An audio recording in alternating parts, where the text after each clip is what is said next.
Good afternoon to everyone from the Madrid headquarters of Climate Strategy and Partners. My name is Adriana and I am the event coordinator. While we give others 2 minutes of grace to connect, I would like to thank you for being here today and attending our webinar of Strategic Debrief on the 6 financial policy levers to decarbonize EU buildings, presenting work by Climate Strategy, funded by Laudes Foundation, and discussed by leading financing experts. This event is also connected to Spanish forum AUNA. In the slide that you should be able to see now, you can check the agenda for today's event, which will include a Q&A session at the very end. Please start sending any questions you may have throughout the webinar in the chat box to your right, and we will make sure to answer as many as possible. This webinar will be recorded and the materials will also be shared with you. We invite you to promote this event in social media using the hashtag #NetZeroBuildings and to follow us in Twitter @ClimateST. If you like this webinar and would like to see more from us in the future, please don't hesitate to send us any subjects you would like us to cover in the series after summer. Thank you again, and we hope you enjoy the insights of the experts present here today. The webinar shall start soon.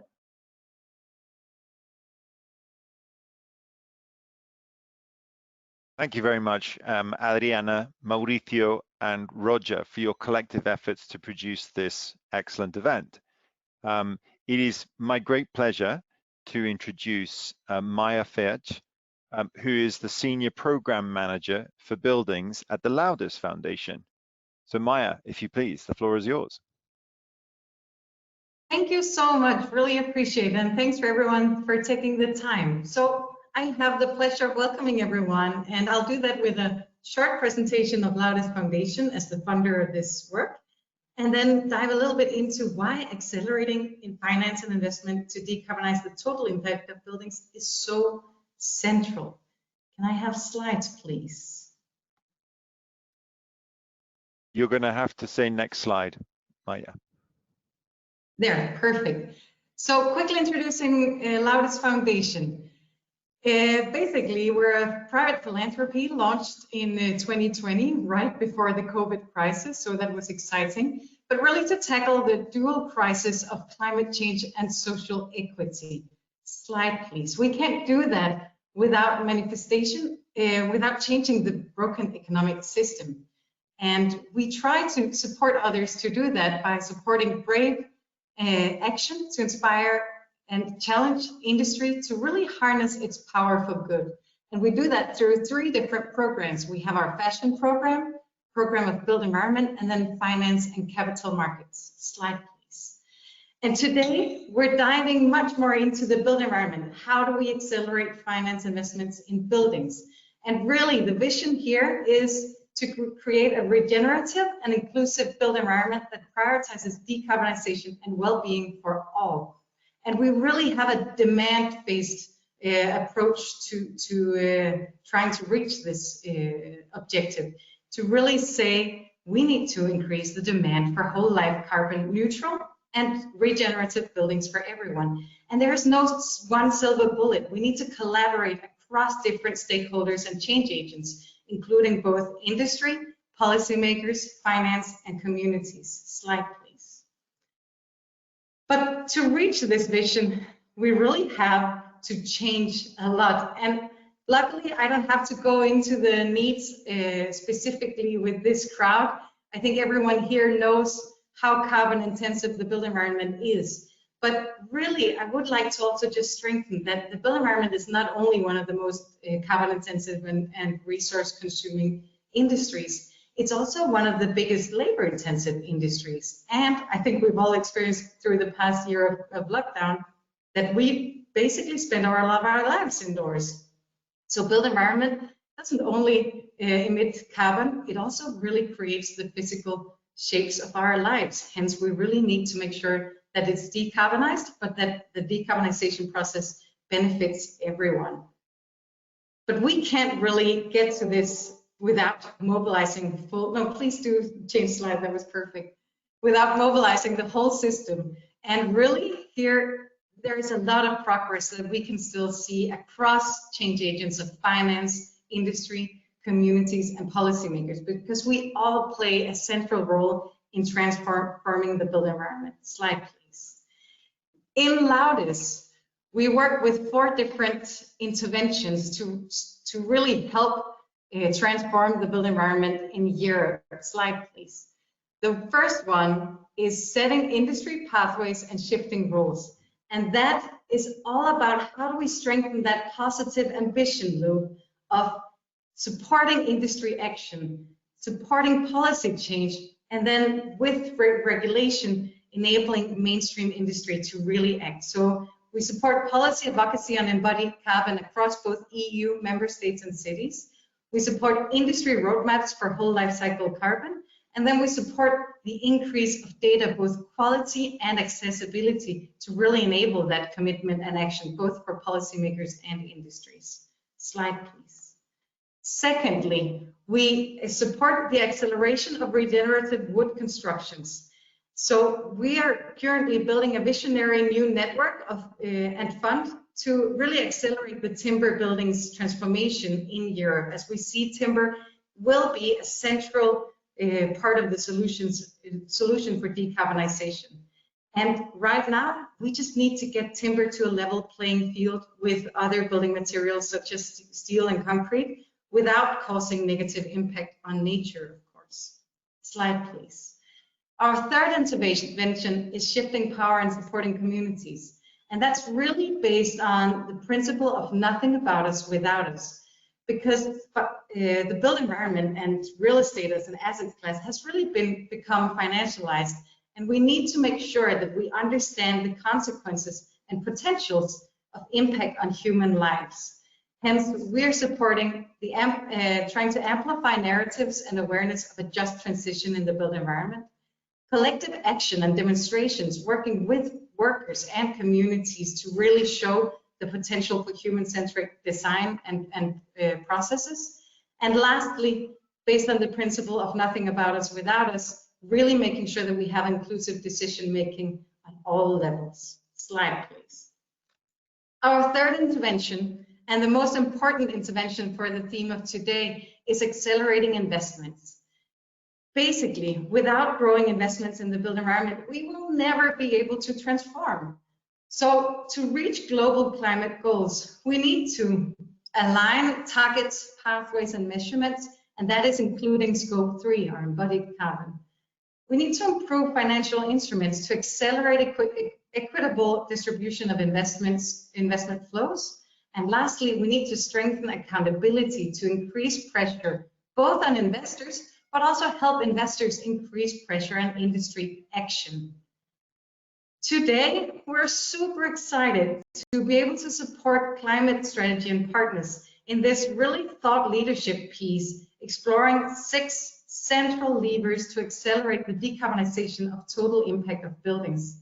And I just wanted to take the opportunity to thank everyone joining here to listen into this really exciting panel discussion on diving into some of the central solutions to decarbonization of buildings. Thank you very much.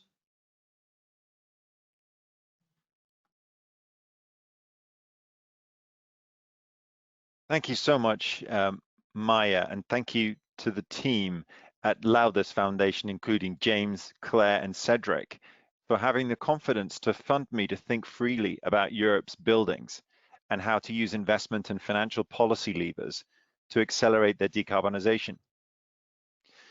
Looking down the list of the nearly 200 people registered for this event, I recognize about half of you. But for those of you who don't know me, I'm the Chief Executive of Climate Strategy and Partners. I've been working for 30 years on finance, and the last 18 of those have been focused on climate finance and energy efficiency. From 2004 to 2009, I was managing director of a platform that invested 1.5 billion euros into green buildings, renewables, and clean tech, as well as UN carbon credits. In 2010, I co-authored the technical work that provided the basis for Spain's long-term buildings renovation strategy in 2012 and decarbonization approach for the non-ETS or diffuse sectors. From 2013, I've been the rapporteur for the UN Commission and the UNEP Finance Initiative's Energy Efficiency Financial Institutions Group, EFIG. From 2015, I led the G20's Energy Efficiency Financial Task Group that developed the G20 Energy Efficiency Investment Toolkit, launched by German G20 in Hamburg in 2017. For 2016, for a year, I and my team worked with 400 Mexican counterparties in the Mexican government to produce the technical work to inform the energy efficiency component of Mexico's energy transition law. In 2017, with Professor Nick Robbins of the LSE, I developed the concept of green tagging for the Paris One Planet Summit with 10 leading financial institutions. In the last 3 years, our subsidiary, Energy Efficiency Capital Advisors, has refinanced 60 million euros worth of energy service contracts from Spanish cities with international investors.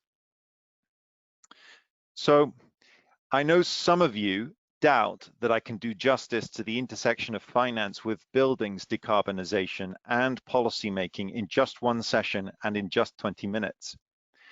We will see, and you will be the judge. As Adriana said at the start, please type questions into the Q&A box as I speak, and she and our team at Climate Strategy will collect and sort them for the discussion session after we hear from our expert panel. So if you're ready for this roller coaster ride, I will present 4 pieces to this work: the problem, the financial levers, the 6 strategies we recommend together, and the people and organizations who are already moving to help address these. Laudes commissioned Climate Strategy at the end of last year to compile this work, and I and my team have reviewed 50 of the recent and relevant research papers and spoken with 19 experts from the organizations listed here. I thank all of you who contributed to this process. Your insights and experiences were invaluable. And again, I thank the whole team at Laudes, Maya, James, Claire, and Cedric, who patiently guided this project for the last 6 months. Notwithstanding all this help, the ideas and recommendations here are those of Climate Strategy, and none of these excellent organizations shares the responsibility or blame for this content. So what is the problem? Buildings are responsible for over 1/3 of emissions, energy use, waste, and half of all extracted materials in Europe. 2/3 of European buildings were built before energy efficiency was even a concern. Half of our savings, our financial savings, are invested in buildings, and most of them require a significant overhaul in the next 29 years. As climate ambition has risen, the overall European buildings renovation rate has been stuck at around 1.2%. Unlike renewables, EVs, and LEDs, buildings remains the Achilles heel of the European Green Deal and EU's fitness for its new climate ambition. Reducing buildings' CO2 emissions to 0 in our homes by 2050 is 60% about space heating and cooling, about 10% each hot water, cooking, and appliances, and around 10% about embodied carbon in buildings materials, mainly cement and steel, both in deep renovations and newly built homes. From a financing perspective, investments in building new buildings are done by different teams, often in different entities with different clients and different instruments from buildings renovation. So these 2 challenges in reality are very separate, and we will treat them as such. Many of you know that finance alone can't decarbonize nor fix all of the problems preventing buildings decarbonization. But to see which ones it can address, we need to map the financial levers on buildings renovation and construction. Financial institutions hold leverage in buildings as, number 1, owners. European residential buildings are worth 117 trillion euros, and financial institutions fund about 40% of that and also own several trillions themselves. Secondly, lenders. There are 7 trillion euros worth of mortgages on banks' balance sheets, and 30% of non-financial lending is backed by commercial property. Thirdly, investors. 85 to 90 billion is invested already in energy efficiency in buildings. And my fellow panelists work for organizations already doing this. The issue is that in the next 9 years, these investment rates must go up by factors of 3 or 4 times. And fourth and finally, builders. 700 billion euros was invested in buildings construction in Europe in 2019. And this is big business for the providers of construction finance. So I know many of you are thinking now, wait, just because you provide a mortgage to a building, that doesn't make you as the bank the owner, right? So yes, technically you are right, but I don't think it's black and white. Mortgage lenders have a significant stake in both residential and commercial buildings.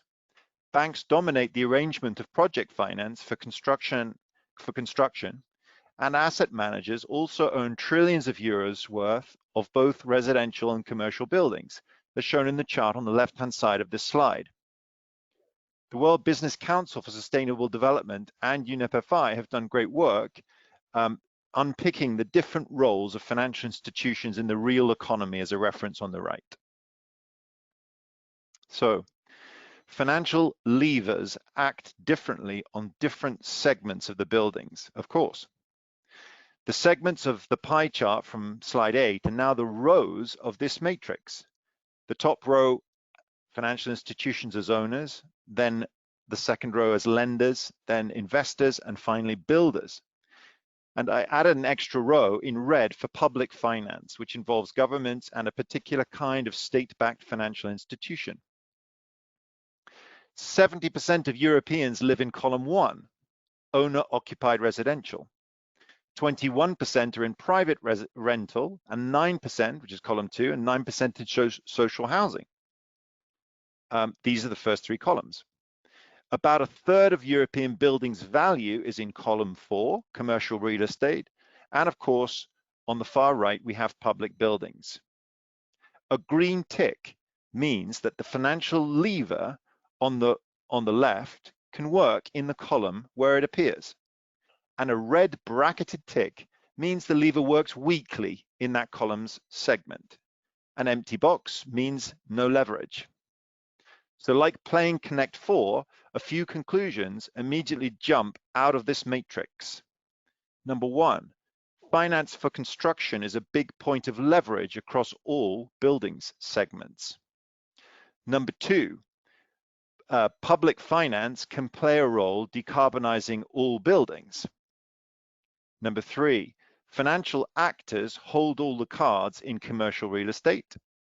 And number 4, owner-occupied residential is a big opportunity for using financial levers. Okay, so this is the halfway point in my presentation, and I can almost feel my renovation friends thinking, but what about the barriers? Where are the barriers? How on earth do these financial levers address them?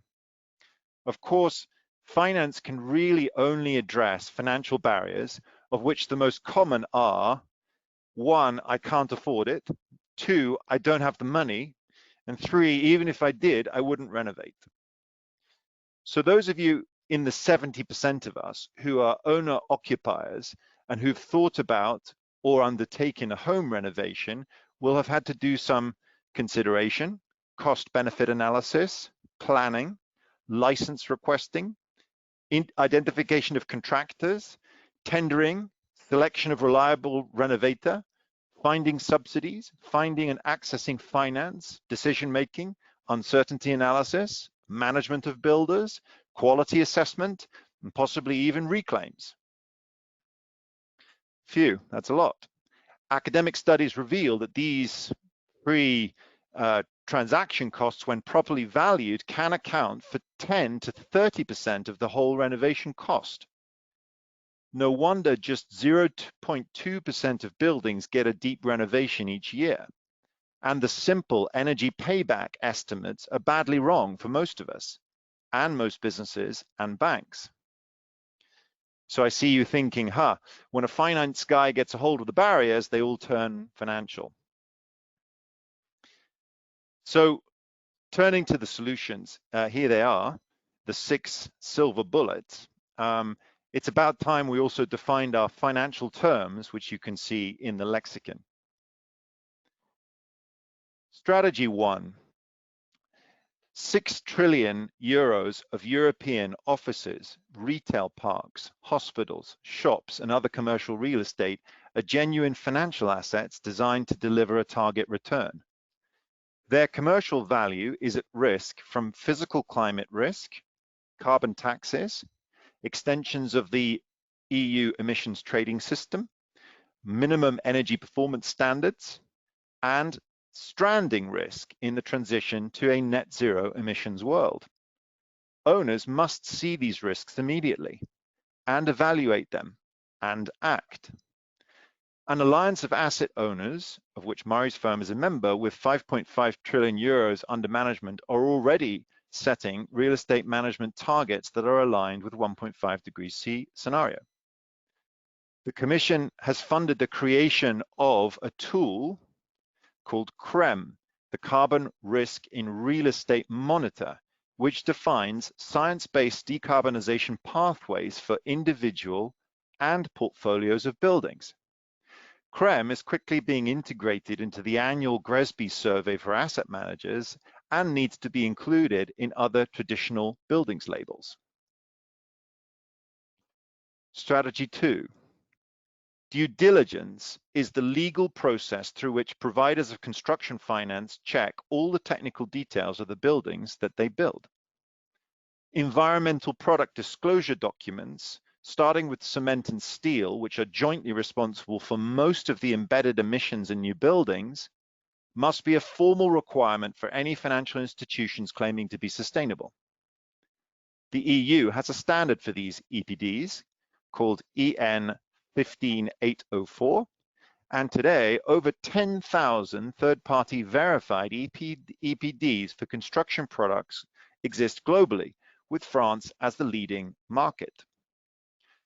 They are being digitalized and integrated into leading builder supply chains and should be used in deep renovation finance as well. DG Just, FISMA, EU Construction Finance Advisors, and the Platform for Sustainable Finance can push these disclosure requirements that will allow builders to drive emissions out of supply chains. Strategy 3. Mortgage portfolio standards can be to homes what fleet emissions standards are to cars, and US renewables portfolio standards are to clean energy. Article 10 of the Energy Performance of Buildings Directive could require all EU mortgage lenders to adopt them. If in 2020, the median energy performance of a bank's mortgage portfolio was level D, it must be level EPC Energy Performance Certificate level A by 2020 for that bank to be Paris aligned. Some banks, like ABN AMRO, have already pledged a voluntary mortgage portfolio standard to deliver an average energy intensity per square meter performance aligned with EPCA by 2030. The European Banking Authority's Green Asset Ratio and science-based targets are moving clearly in this direction, and EU legislation to push a mortgage portfolio energy performance disclosure requirement in the mortgage credit or non-financial reporting directives, together with a recognition of the credit improvement of mortgages to top energy efficient homes, would also be coherent steps to make lenders fit for 55. Strategy 4. Data is the lifeblood of fintech algorithms and getting deep renovation into our phones. For consideration and planning, remember the decision-making tree we had earlier costing us so much, consumer permissioned smart meters, energy performance certificate, actual energy use and construction data can be crossed with location-specific climate degree days and projected forwards for 30 years. For decision-making, we need accredited renovation providers like the 11,000 there are in Germany, with permissioned access to energy data financing data and information on subsidy programs. Like an architect, these individuals can produce an executable and funded plan, which we can review and accept at the push of a button. For execution, our project manager is probably on the phone to us. In Germany, I understand that the government-accredited project manager can expect to make 2,000 to 3,000 euros per KfW renovation completed.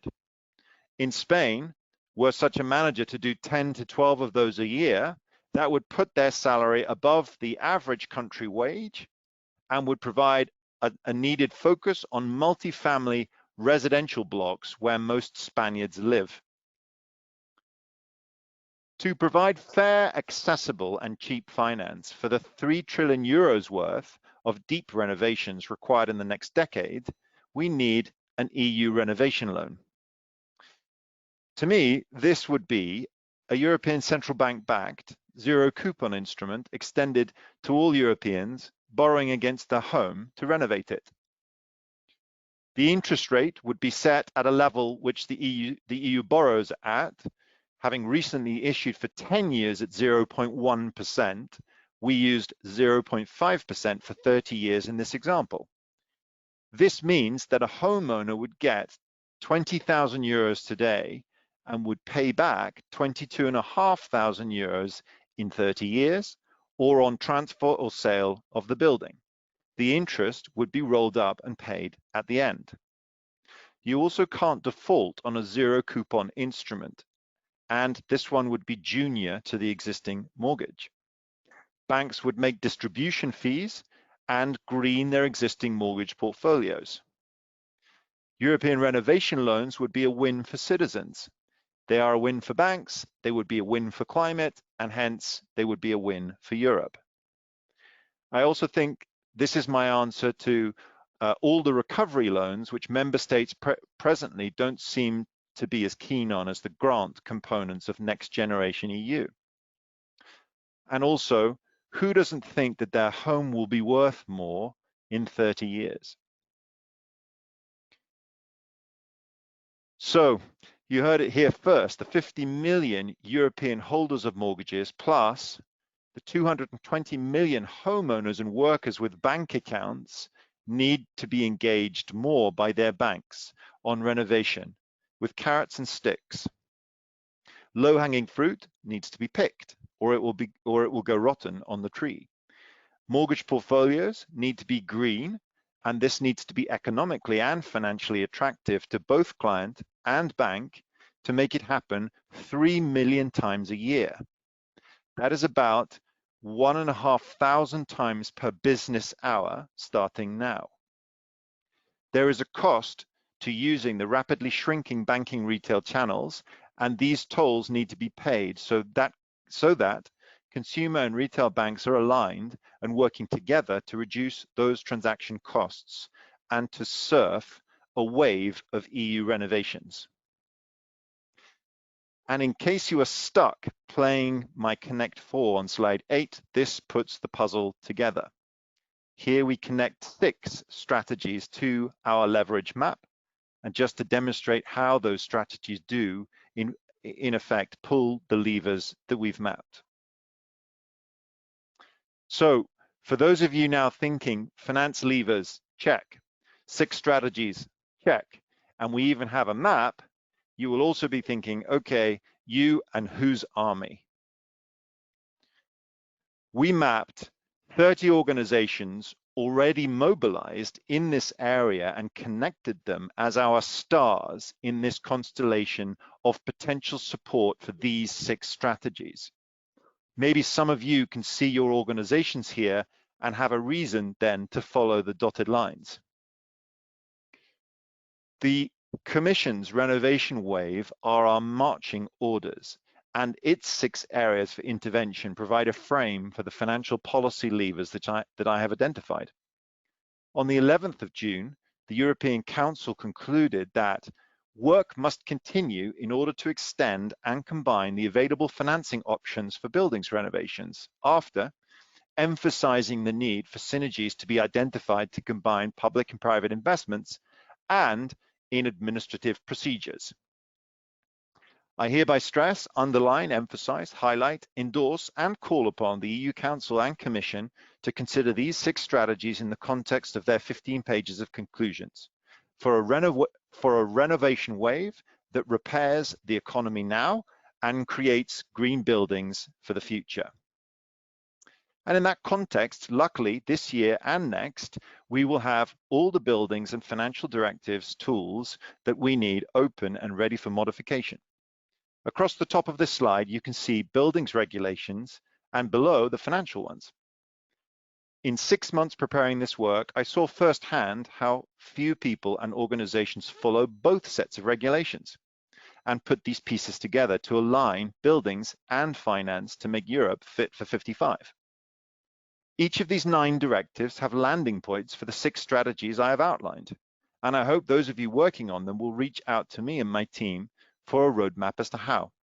I note particularly the fertile nature of Article 10 in the European Performance of Buildings Directive for mortgage portfolio standards and Articles 13 and 14 of the Mortgage Credit Directive for duties of disclosure and advice on energy performance in the mortgage origination process. At the end of this presentation, it would be remiss of me not to show you just how much climate finance buildings related activity is happening that intersects with these ideas. We have mapped 14 organizations addressing collective action, target setting, pathways, and reporting for financial institutions. And we call out especially the 8 initiatives whose logos appear on the right of the slide for their specific thinking on exactly the matters I have covered here, and to whom I also call to take these ideas and run with them, and indeed many already are. Fortunately, as discussants, we have 3 members of EFIG, an ex-IIGCC board member and prior chair of their property program from 2011 to 2017. We have its current chair and a senior investment manager in the UK's latest listed energy efficiency fund. So just before I invite these titans of sustainable real estate and energy efficiency industry to offer you their own perspectives on what I just said, it would be remiss if I didn't thank you all for your patience in following this presentation for these 20 minutes. You can contact me and my team on Twitter or by email or by phone with any questions. So it's time for me to take a break and offer the floor to each of our discussants in turn. Murray Burt is a senior ESG strategist at DWS Group who manage 820 billion of assets, and he is the current chair of the IIGCC's Property Working Group. Murray, thank you for joining us. Thank you very much for inviting me, Peter, to provide my comments on this important work. As Peter said, I work in the research team of DWS. We are a German-based, net zero committed major asset manager that invests on behalf of pension funds, insurance companies, and retail investors in Europe and around the world. I will focus my comments on the 1st, 3rd, and 5th ideas that Peter presented, as well as some other important policies. In summary, I recommend that policies should use the same metrics as investors. Therefore, the science-based CRREM model should be integrated into key retrofit policies. Mortgage portfolio standards should be explored and debated, but require energy performance certificates to be available, and portfolio standards cannot substitute for weak national policies and incentives for individuals. The renovation loan idea holds great potential, but we should explore how investors, and not just the ECB, could play a role in financing them, thus helping address investors' challenge of operating in a low interest rate environment. First, it is useful to briefly understand how multiple asset classes are relevant for retrofits, but have different abilities to create real-world change. For DWS, energy efficiency can include buying the shares or bonds of companies with innovative technologies, using our influence to encourage companies, banks, and governments to strengthen targets and reorient their capex, buying green bonds and mortgage-backed bonds, renovating commercial real estate buildings we own, providing private equity to help innovative clean tech companies expand, operating the European Energy Efficiency Fund on behalf of the Commission and EIB, lending capital to public sector organizations, or our European Infrastructure Private Equity Fund, which plans to devote nearly 600 million euros to acquire and aggregate smaller energy services companies.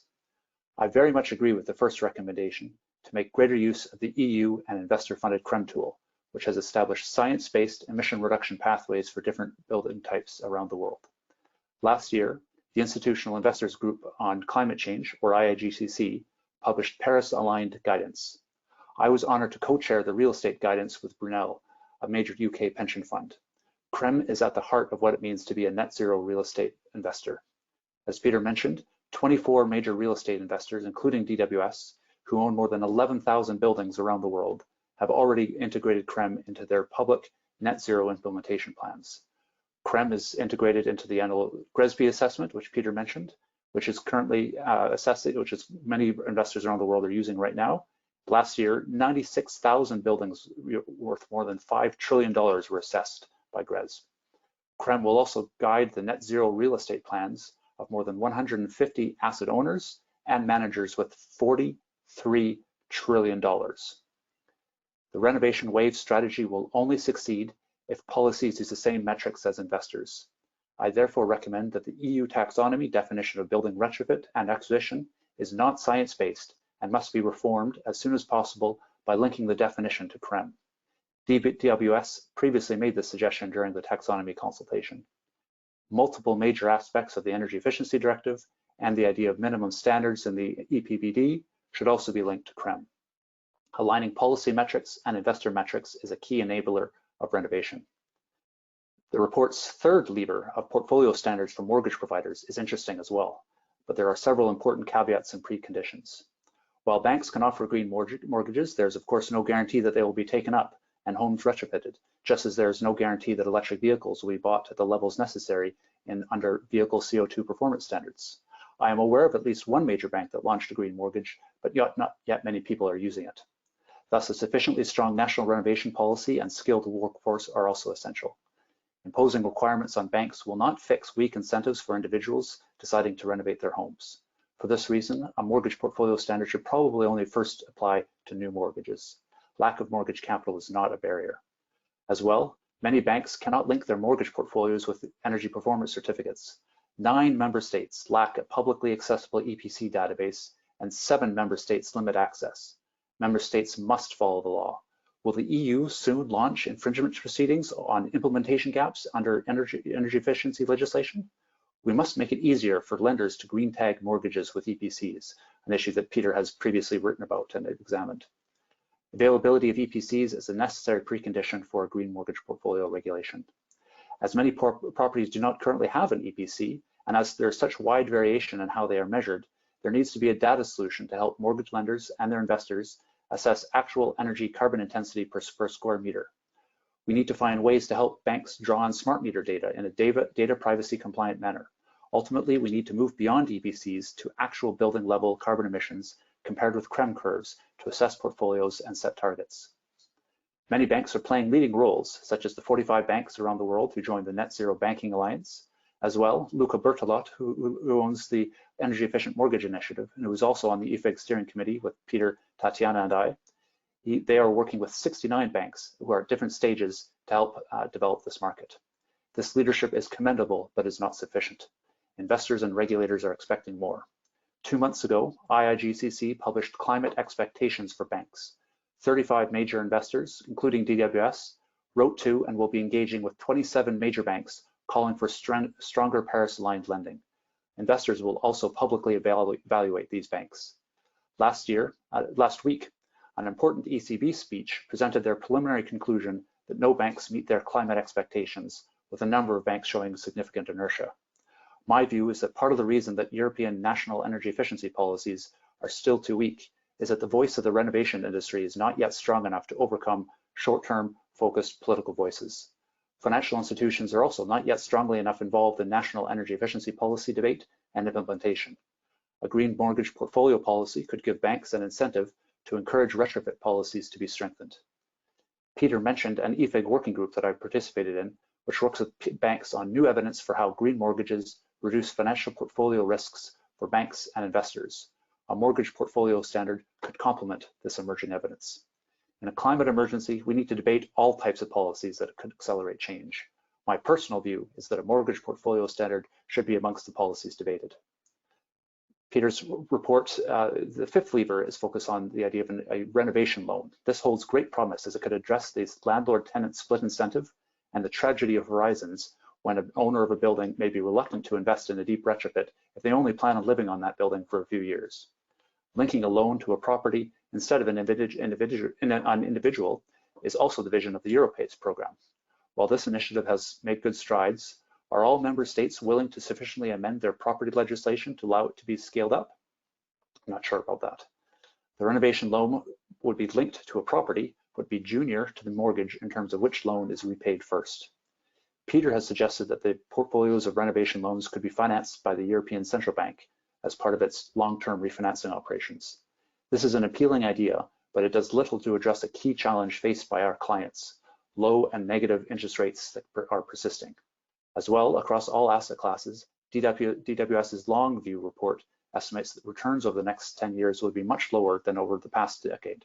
This means that meeting pension and payments and insurance company obligations is even more challenging.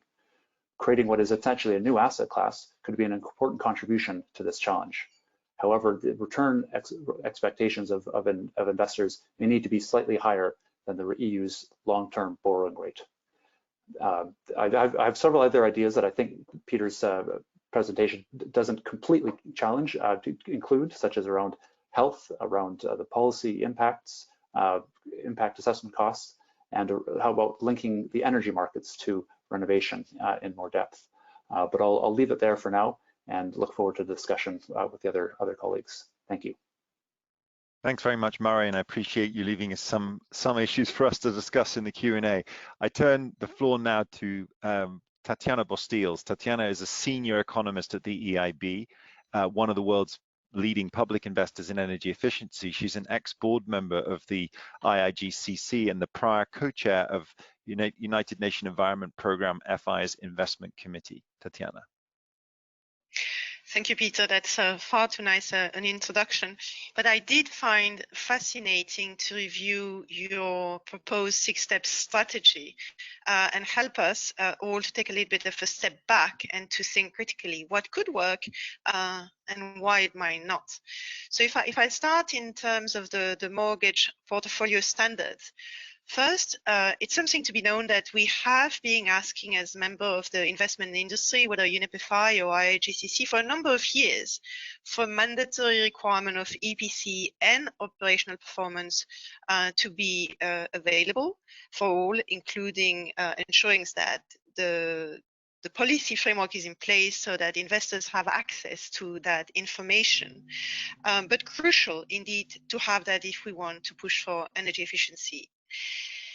The other example of why this could be a very good idea is the positive performance that we have seen on the back of the minimum energy efficiency requirements, which have first taken up in the UK, and now we see similar initiatives in the Netherlands, in France, and that had led to real market transformation.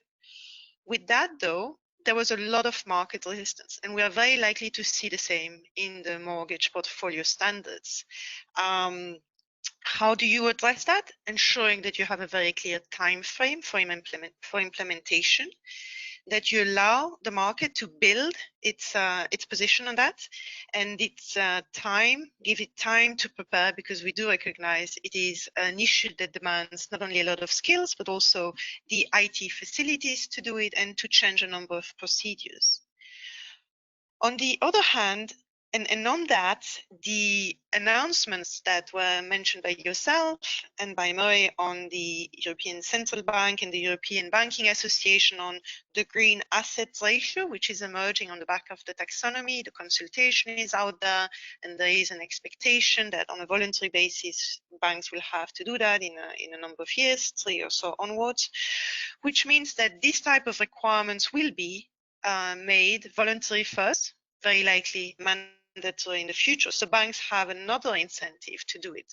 Why not make it a minimum requirement, as we have seen that it has very much work in terms of minimum energy efficiency requirement. Now, why could it also work? I think is your slide on the 5th for 55, which shows that not only if we take the words of the UN, we are in a decade of action, but at the EU level, we are definitely in the next few years of regulatory review. So we have all of the opportunities to change the legislations that are needed, whether it is the Energy Performance of Building Directive, the Non-Financial Reporting Directive, and importantly, the discussion that needs to take place as part of the Credit Requirement Directive and the Capital Requirement Directive on reviewing the possibility of a green supporting factor. Because if we indeed had a green supporting factor, a mortgage portfolio standards would be much more acceptable for financial institutions. That leads us very neatly, if we look at how it's one thing for indeed the banks to finance energy renovation, but your idea of an EU renovation loan is very interesting to complement that, to really have both a public and a private investment supporting energy efficiency finance. Why it's a good idea? First, we have examples where this has now been done in the past, especially under the FC mandates. In the EIB, for example, we have implemented the private finance for energy efficiency, which provides exactly that. It provides to financial institutions not only low-cost loan, which admittedly, if we hear now, are not so appetizing for banks given the market environment, where market rates are extremely low, but importantly, guarantees, which are a risk mitigation mechanism supported by the EU and its member states to actually cover potential losses in the future. Importantly, in addition to that, P4E also offers technical assistance. And I very much like the point made at the beginning that it needs to be a demand-focused approach to deliver energy efficiency finance. And for that, technical assistance is crucial. So a question, should the EU Innovation Loan should just be, or should it include elements of blending a flexible number of instruments such as guarantees and technical assistance to make it actually easier, more attractive for the market user to implement? I think another very interesting one is mentioned by Murray already, the green mortgages, which have really been taking on, though we are at a very early stage, but I think they've really done the back work of developing the process. Now we're seeing the beginning of the curve going up. And I think that is a good way of also learning from past experience. We have a couple of examples in the EIB, and what I have seen is that very often it involves mixing or blending loans with some support, which include technical assistance. So should we need that again? I read, why should Europe finance renovation loans of individuals? So there might need to have some conditionalities added to it. Who should have access to that? Should that be focusing on social housing or on energy pool? Should there be a financial criteria, or if you have some means, some kind of shared financial contribution from the owner and from the government? Question mark. New mortgages, I'm not sure this is the only target. Shouldn't we also be pushing for remortgages and in that way address this 1.3% renovation rate, which we need to increase up till 3 in the coming years? So actually targeting existing mortgage, I think, would be very, very important. One example that gives me hope that those kind of approaches are possible is actually in the COVID environment, the EU Guarantee Fund, EGF, which the EU has implemented relatively quickly, managed by the EIB in response to the crisis. And what we have seen, it's exactly that. It's guarantees supported by the EU that free up capital of financial institutions, whether they are promotional banks or local banks. And in exchange, you get a guarantee to cover losses that might arise in the context of the crisis.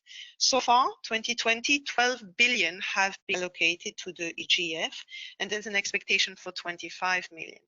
One interesting development, which is also something to think for the renovation loan, is a private element to it. One example, the very first supply chain finance in the EGF is an operation with Plus Santander, where each part is putting 1 billion of guarantee on the table for the SMEs of you. And that leads me to your last strategy that I was asked to review, which aligns to the demand approach that we need to have. should financial institution not be more proactive in having a client-facing support? On that, I definitely have no doubt and answer yes, they do need to do it. We'll not have a demand-driven investments if we not support the development of project. And for that, the banks have a number of advantages. First, they actually have an audience with the mortgages book. So they have a captive audience, but also they have a trusting audience because you usually have a good relationship with your bank when it comes to your mortgages. I suppose except if you stop paying it, but even there you want to be nice to them. It also helps them to strengthen the value of the collateral. What should they then do? I think this is where probably it becomes a bit more difficult. It's not just about setting a website, tell you, these are the risks, press this and that button, and it gives you a PDF with the risk of your project. But it is along that way. It's to facilitate the navigation of a complex process, as you have highlighted in your presentation, Peter. What you do need is some technical support and understanding and sharing of the understanding of risk with your clients. And I think very important is the development of a network of trust technical expertise, as well as connecting to the national incentives available. The good news is, because I do recognize it's very difficult and there is a lot of skills and cost associated with it, is that there is already some technical assistance available from the EU in the case of Elena. Elena specifically provides financial intermediaries, technical assistance to develop. We're struggling to hear you, Tatiana. I'm sorry, your audio went bad and people are noticing it. I don't know if there's anything you can reset at your end halfway through your. So on that, I think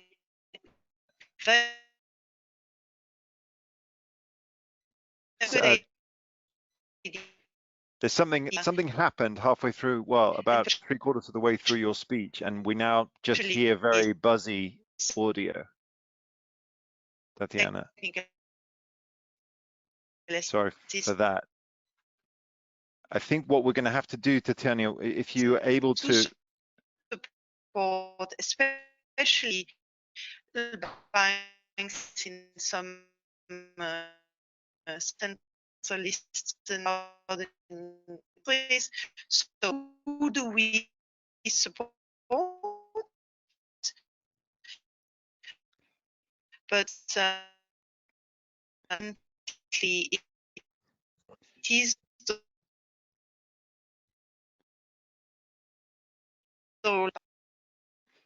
Tatiana, I'm sorry, I've put you on mute because it was so difficult we couldn't hear you. And I think what we need to do is turn to Alex now. I will introduce Alex and Tatiana while we hear Alex's comments, and before the Q&A, it may be possible for you to try and reset your system at your end to get a better connection. So Alex is a senior investment manager at Aquila Capital, who manages whose firm manages 10 billion euros with a focus on ESG and sustainability, as well as having just launched a listed energy efficiency fund. Alex. Yes, thank you, Peter. Yes, I'm one of the leaders of Aquila's energy efficiency strategy. We're based with a headquarters in Hamburg, but across all of Europe. And the firm, as Peter was saying, is very strong as an investment management firm and also as an industrial developer of particularly real estate and renewable assets. And in renewables, we have 2.2 gigawatts of wind, 6.2 gigawatts of solar, and 0.8 gigawatts of hydro assets under management. But my job is to lead with my two colleagues who I've been working with for many years, both of whom know very well to Peter, is the energy efficiency strategy. And as Peter kindly mentioned, we successfully raised £100 million earlier this month, actually, still June, for the Aquila Energy Efficiency Trust. And that its strategy is to invest in energy efficiency projects, both in the built environment, which of course is highly relevant for this discussion, but also in the transportation area. I should say that our particular interest is the commercial built environment as opposed to the residential area. And so I'll kind of comment from that perspective as an investor in energy efficiency projects, if that's all right. I've also asked my sons and my wife not to be on the internet at any point. And so if it does go down, it's purely to do with BT Open World and not to do with competing demands. So anyway, hopefully that won't hex my communication. I was really interested in particularly the first two strategies that Peter refers to. So this science-led decarbonization trajectory.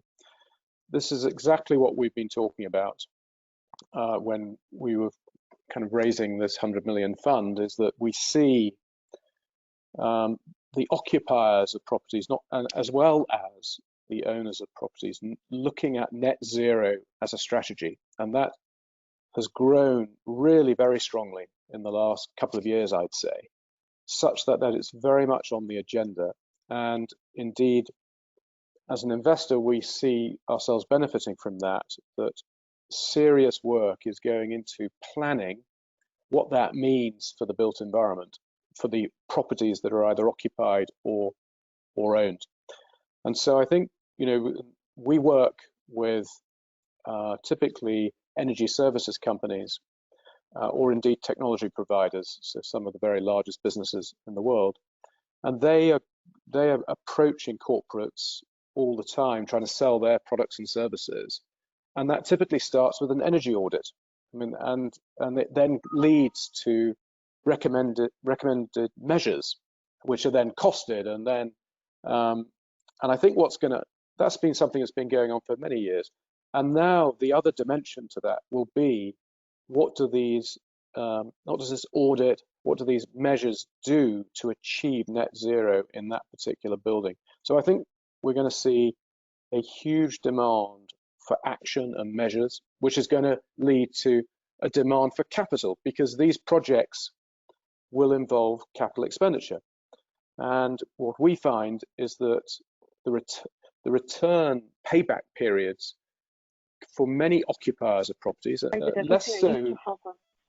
less so real estate owners themselves, but the occupiers, they're going to be looking at these paybacks and going, they're quite long compared to their paybacks for, say, investing in machinery, or which will drive revenue growth and might have a payback of 2 to 3 years. Investments in the built environment can often be, say, 5, 10, 15-year paybacks. And so I think there is a need for capital that is looking for those returns to complement the owners' capital expenditure budgets. And that's where we're seeing significant demand. And what I would also say here is this is all about return on investment. We often hear this whole decarbonization strategy being the words, it's going to cost this amount of money. And it's often very politically motivated, that there's always a cost to decarbonize. Well, we would argue it's the other way around. There's an investment opportunity which will produce returns which are positive to decarbonize.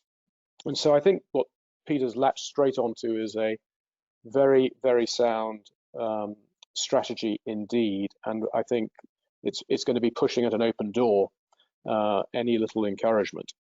And I think the final point I'd just add to this element is that I'm talking as an investor, as a financial person, but there are also other very significant benefits by investing in decarbonizing the built environment, because it will lead to a better lit environment, for example. It will lead to a higher air quality, and therefore there are these substantial, albeit maybe less financial benefits, which will also drive from this move. So I completely endorse what Peter was saying about the first strategy to the science-led decarbonization trajectory. If I move on to the second, which was this is a good use of words here, embed embodied carbon in construction finance. Yeah, so you've got to say that carefully. I think as an investor, we see a growing requirement to report on this to our investors. So, the Scope 3 emissions is becoming a requirement for us to be aware of and to manage, and indeed be a leader in. And I think that's not, it's not just small funds like ours, but very, very large scale financial institutions that, for example, like Murray represents. And I think this is going to have profound implications if it's harnessed as I think Peter is recommending. I mean, the challenge here is, to shift from a very much a reporting mindset to a continual improvement mindset. So, but before you can't improve, you don't know what the current status is. And I think that this first phase is actually getting that Scope 3 reporting in place so that you can move forward and improve.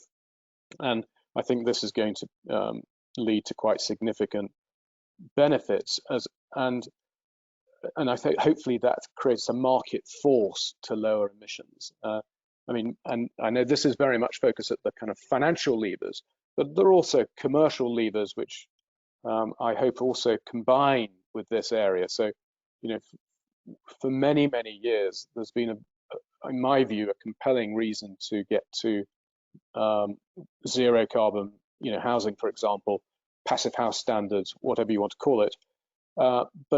But these policies haven't been embraced by the house building industry because of the business model. Their business is to build a house and sell it on for the best margin available to them, as opposed to the owner of that house wanting actually to have the lowest lifetime cost of ownership, which of course would include, energy bills and things like that. And so I think that's a very similar thing which can be driven forward alongside this point that Peter eloquently makes about the embed embodied carbon in construction finance.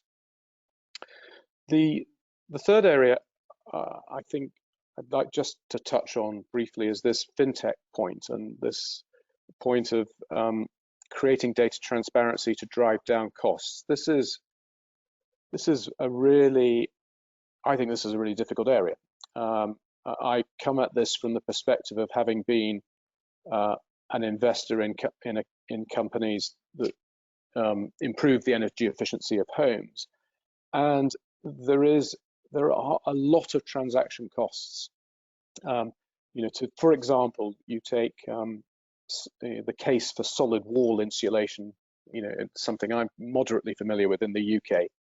Difficult, quite expensive, but even more difficult because of how the market works, in that there is a significant sales cost to identifying the individual property. There is a whole supply chain that needs to be mobilized from a very low base. And then there's a substantial compliance cost afterwards to prove that the work you've done works. And there's good reasons for that, because there's been lots of very shoddy workmanship done. And so that's, and if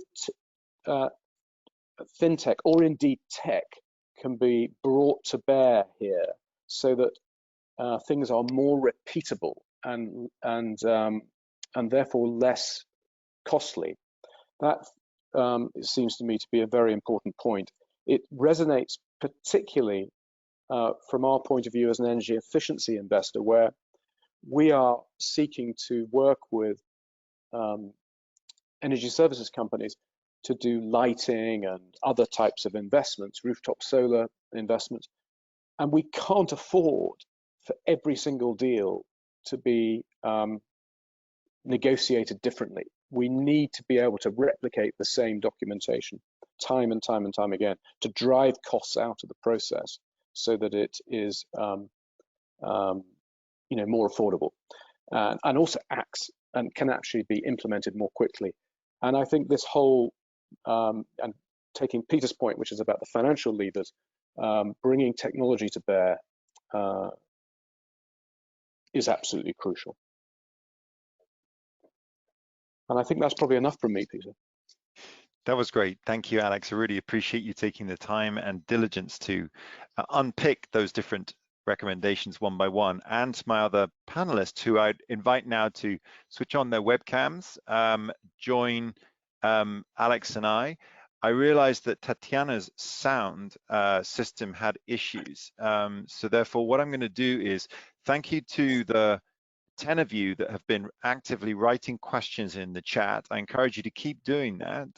I have a record and I have assigned, and I don't know if my panelists can see the answer column where I've assigned the questions to you. But Tatiana, in case you can't see that, I thought that would give you the first opportunity to perhaps finish some of the statements that we couldn't hear during the last minute or so of your intervention, as well as considering the question from Stephanie Arditi, which is about do we need flexible urban rules as incentives to decarbonize new and renovated buildings as an additional sort of star for the carbon risks? Are there limits and examples on that from the perspective of EAB?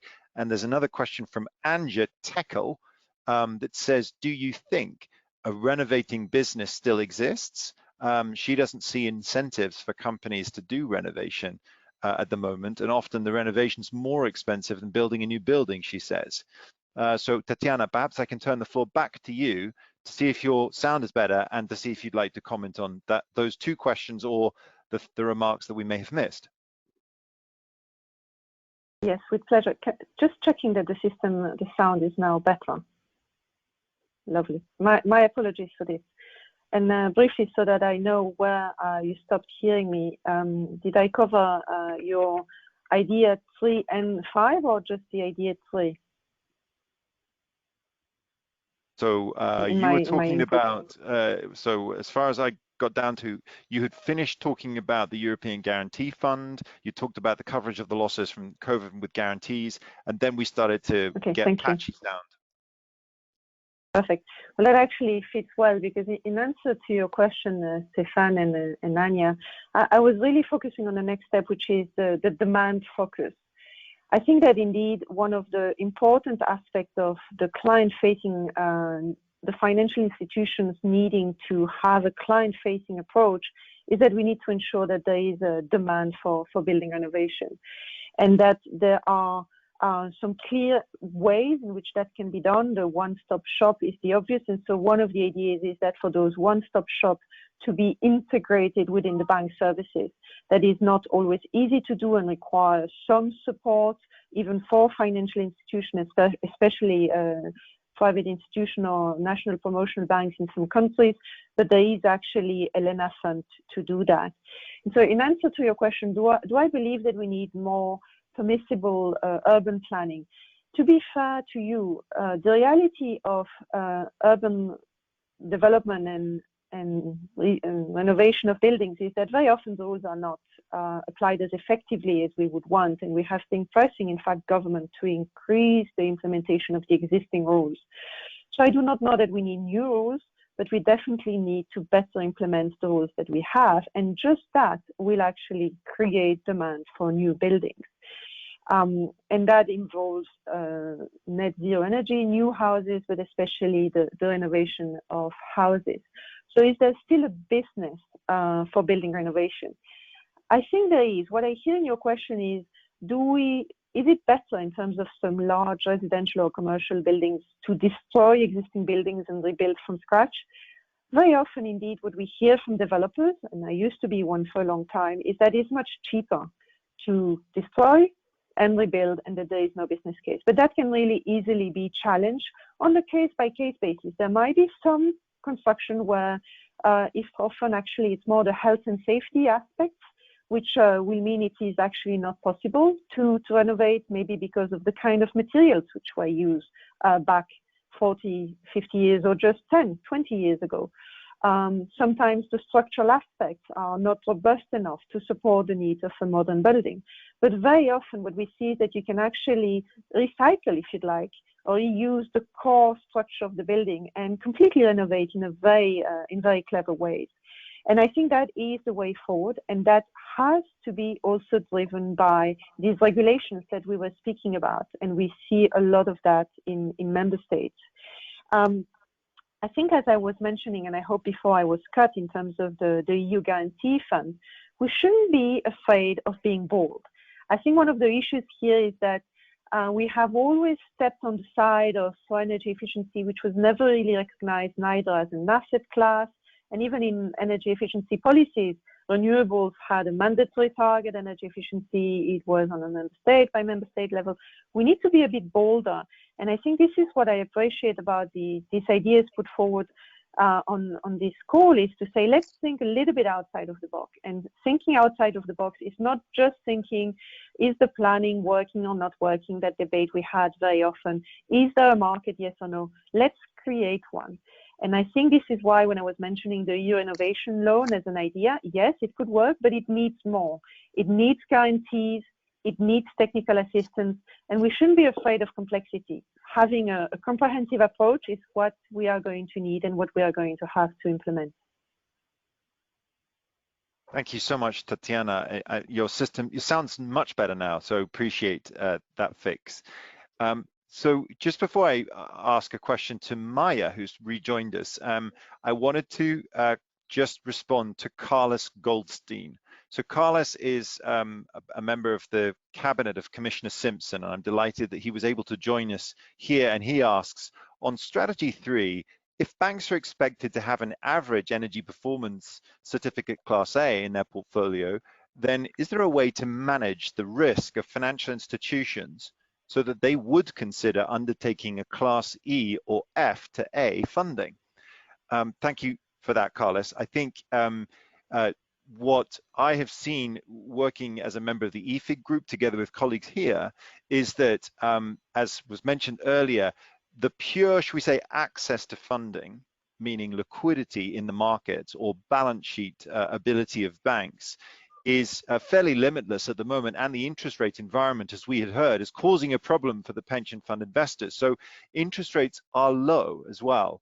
So why is it, you then might ask, that banks, knowing or even suspecting that A-class energy performance certified homes have a lower cost of ownership, lower energy bills, and greater productivity and audible and health benefits? Why wouldn't they make those investments? And I think the answer, my answer to that question, is just very simply that at the moment those conversations aren't happening.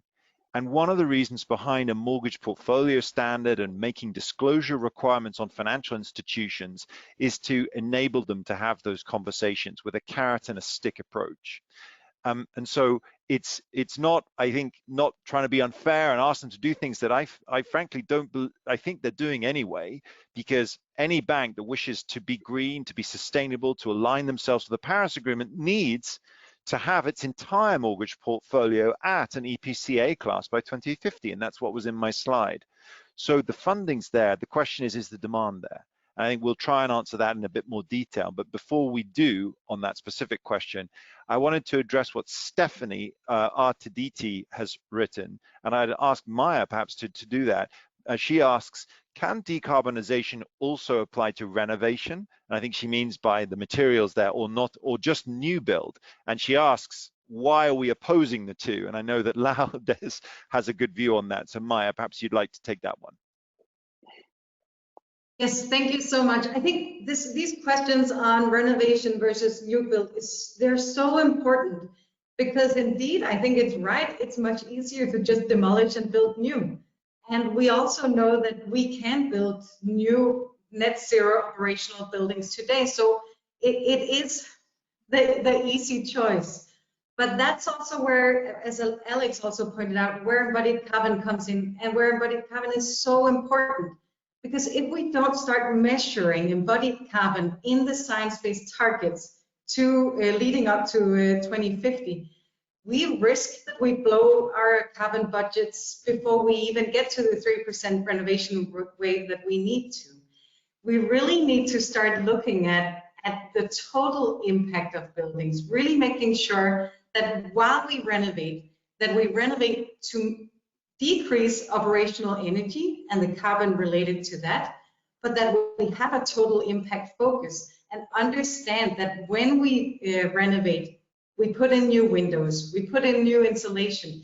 We need to include the carbon emitted through the use of these materials in the renovations as well, to really make sure that the total impact of buildings does become better. If we don't look at that in a EU renovation wave strategy, we really risk that we blow the carbon budget already within the next couple of years. So yeah, a big encouragement to say, I know that it's also increasing complexity, but we do need to start requesting that life cycle assessment approach as investors and developers to really make sure that we have a total impact focus. And if I can add, of course, we consider those two challenges separately, and working with the Laudes Foundation, we deliberately spent our time interviewing specialists on embedded carbon. And I wanted to reinforce the very clear conclusion I heard talking to construction managers and building sites, and they were saying, give us the information. Give us the energy, give us the EPDs, give us the life cycle assessments of carbon of comparative products, and we can tender on that basis, and we can choose the ones that meet both price and embedded carbon objectives. And I heard specific examples from the United States where people had done that and reduced at no cost 50% of the carbon embedded in building commercial real estate. So I really think that in Europe we have an opportunity here, and I'm very glad that a number of people I interviewed for this project are doing something about that. So just turning the conversation and to you, Murray, bringing you back in, I see a question from Renee Bruel of the ECF, and she says, I agree we need to give the financial sector time to prepare for a mortgage portfolio standard. At the same time, we have, of course, no time to lose. It's less than 30 years until 2050. What would be a realistic time frame to introduce the MPS, and what would be the pathway until 2050? Yeah, thank you for the question, Renee. So I look at what happened in the UK with the minimum energy efficiency standards. So the Energy Act 2011 gave the power to create some regulations on the energy efficiency of buildings. A consultation was carried out in 2014. New regulations were set in 2015, and the regulations were set applying from 2018. And then there's been subsequent regulations and consultations extending the time frame for the targets. So that was quite some time. So I think the industry, the real estate industry in this case, had a lot of time to prepare. So I think we could probably do it a little bit faster than that. But crucially, it needs the data, the energy performance certificate data, and ultimately the path is one of the current curves. They're very clear, they're science-based, and the science will be updated later this year on how steep the emission reductions have to be. And so the longer we wait, the tougher it gets. So there's a balancing that needs to happen there. While you were speaking, Murray, I also assigned another question, which I thought was interesting, from Tom Elliott, who said, do you think transaction costs that were mentioned, the 10 to 30%, could be lowered if mortgage finance for household renovation was combined with a housing completion transaction? I think it could. I think doing things at scale will always help reduce the costs, and that's what's been shown in the renewable energy market. But there does have to be still concerted focus on reducing the transaction costs that Peter mentioned, and the ability of fintech and more data, I think, can help. But so I think there's a lot of potential there to help reduce the financing costs, and if when you're coming to renew your mortgage, or when you're selling or moving, you have to have an energy performance certificate. Is that always enforced? Not sure about that. And are banks taking up that opportunity to say, well, actually, if your loan is slightly more, and here are some approved contractors to assess your house, and you can do the renovation, we'll lend you slightly more, but overall your energy costs will be lower, and maybe we'll be able to offer you a lower interest rate because the financial regulations have changed the capital costs. So I think there's a lot of potential there that banks and the Energy Efficient Mortgage Initiative are trying to see, and investors are broadly supportive of that trend. Yeah, thanks a lot, Murray. Alex, turning back to you, there's a few questions here which I've assigned to you. Those from Noor Trablisi, who has left the call, so I'm not sure whether you need to prioritize them, but they are relating to the rental market and prices increasing in both Europe and the United States, the impact of the decarbonization strategy on that market, and then whether there's a structured capital gain tax for 3-year returns to a 10-year returns could change the investment profile and attract some longer term investors. I don't know, Alex, if you had any thoughts on any of those questions. I'd start with the first ones about decarbonizing properties which are being rented. I can really only comment with any experience in the commercial market, and our investment model is to finance the capital cost, 100% of the capital cost of an energy efficiency measure, and we find the only way that those opportunities will arise is if even though we put up 100% of the capital, we actually share the savings which come from that investment with the occupier, and we retain probably the majority of the savings to enable our investment to be amortized over whether it's 5, 10, or 15 years. But the thing is, if we don't offer any saving to the occupant, there's no incentive for that occupant to move forward with that decarbonization measure. No economic incentive, I should say. And so I think whether now that clearly needs rental periods, or should we say expected rental periods, because often there are break clauses in leases, to have a maturity which is greater than the payback period of the particular investment, which, and I don't want to duck the issue too much. I mean, lighting is relatively straightforward. Doing a rooftop solar for investment for self-consumption in northern parts of the UK needs a bit longer. So, and then into other areas, there are different answers. So I think you can make it be a win-win for sure, particularly in the residential market. I can't see why the model couldn't also be applied, albeit coming back to that transaction cost point, you need scale, you need volume to make it all work. I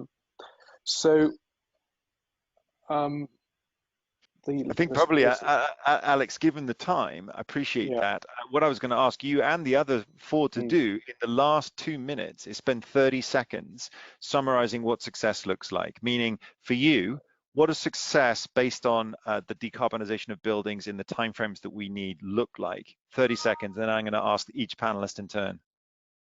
Okay. Well, am I starting? If you want to start, well, no, with no. Okay, so I'm not going. Okay, so you can go. You can go second to last. I'll do it. I'll do it in reverse. We can start in the way that I recommended, which is Tatiana. If you could go first, then Murray, then Alex, then Maya to close. That would be great. Sorry, Alex. No problem. Yes, success. Can you hear me now? Just double checking. But success for me means if we can really unlock demand for buildings, and to do that is not just will require 2 main steps. First, it's to ensure that we have both finance and capital constraints which are addressed, but also importantly that across the board of the real estate investment cycle, that we have technical assistance and support to successfully develop and implement those projects. Thank you, Tatiana. Murray. For me, it's whether all the multiple benefits of retrofitting are really financially valued. So energy companies are starting to write procurement contracts for energy savings as an alternative to building new energy infrastructure. Health ministries providing revenue to help improve unhealthy homes and keep people out of hospitals and help them recover faster, creating revenue. And then mortgages and banks really helping bring in people and policymakers and really bringing it all together with investors who are playing a key role through all of that. So I think we've got some great ideas here. It's a matter of bringing them together and putting them into the legislative proposals that are coming to us soon. Thanks, Murray. Alex? And thank you for the warning. So for me, it's very simple. What success looks like is the deployment of hundreds of millions initially, because there are only in the UK stock market 3 listed entities doing energy efficiency investments into billions. And actually this asset class to be as well recognized as the renewables asset class and the real estate asset class. And I think that is doable. That's what success would look like for me, this becoming a multi-billion asset class. I agree. And Maya, as the funder and as the person who opened, give us your view of success. Well, I would repeat a lot of what has already been said, and then maybe just adding on to the last point of Alex to say that if we are to enable that deployment of the billions, we need investors to really lead the way and show that it's possible on a whole life cycle carbon focus. And we need regulation to follow up on the investor and industry lead to really make sure that we get mainstream industry to follow. Brilliant. Well, look, we have a poll and a video to go before you leave. So those of you still attending, I would like to thank all of my panelists. I'd like to thank you for attending. And now, if Adriana can launch the poll, I'd like to know what you will do now. So here are the options. So you've heard the 6 strategies. Are you going to call your bank for a deep renovation to see what happens? Are you going to go to the App Store on your phone and download a renovation app? Are you going to change your consultation response to the EPBD due tomorrow? Are you going to contact the ECB to push for a EU renovation loan? Or are you going to launch a renovation startup fintech business? Those are your options. So please, on a quick poll, if you can just do that. And as soon as we are done, we're going to close it, because we then, in the last 2.5 minutes of this call, we have a video which will summarize a bit of what we have heard. Thank you for all of your questions. We didn't get around to all of them. There were more than 20 and we had 100 people attending, and I think it's been a fabulous event. So thank you all for that. Adriana, if you can display the results so that we can see what people said. Let's see what people are going to do as a result of attending. Or maybe we can't see the results. Yes, we can. There we go. So most of them are going to go off and launch a renovation fintech startup, which is great. And a number of them are going to call the ECB. Fantastic. And a number of them are going to call, a number of you are going to call your banks. So I really appreciate all of that. We'll circulate. The beauty of the email system is that the 200 people who've registered and those who registered through LinkedIn can get all the materials. All of our details are there, and you can contact any of the speakers through LinkedIn. And with that, I will close with a quick video.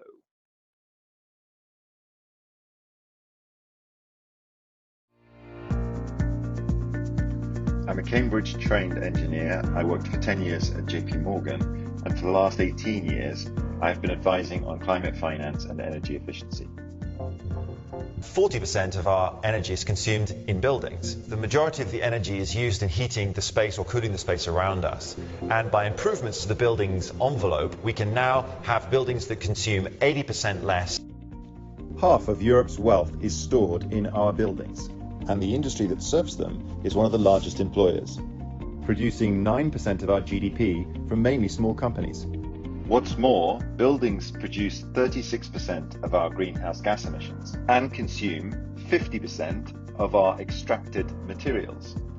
With support from the Laudes Foundation, Climate Strategy was able to identify 6 financial policy levers to decarbonize European buildings.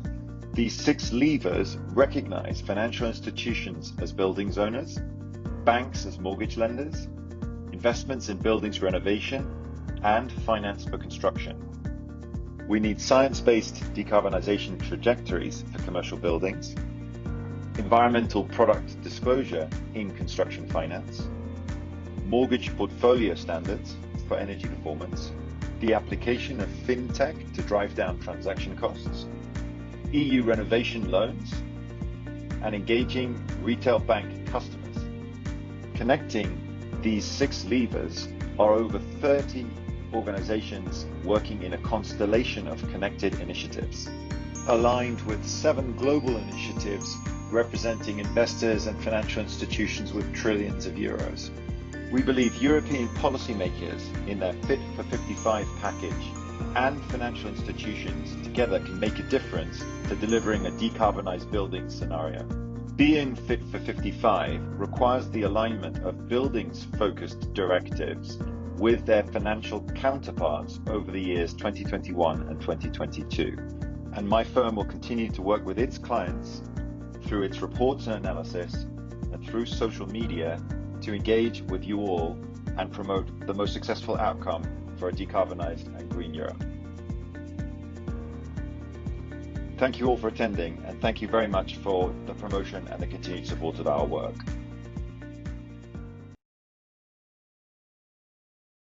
Thank you very much to everyone for coming. The webinar has now ended, and we will share with you the slides in the following days. If you have any further questions, please get in touch with us. In this slide, you can see Climate Strategy's contact details and our social media. Finally, thank you again to the Laudes Foundation for funding this work. Goodbye to everyone. Have a good rest of your day.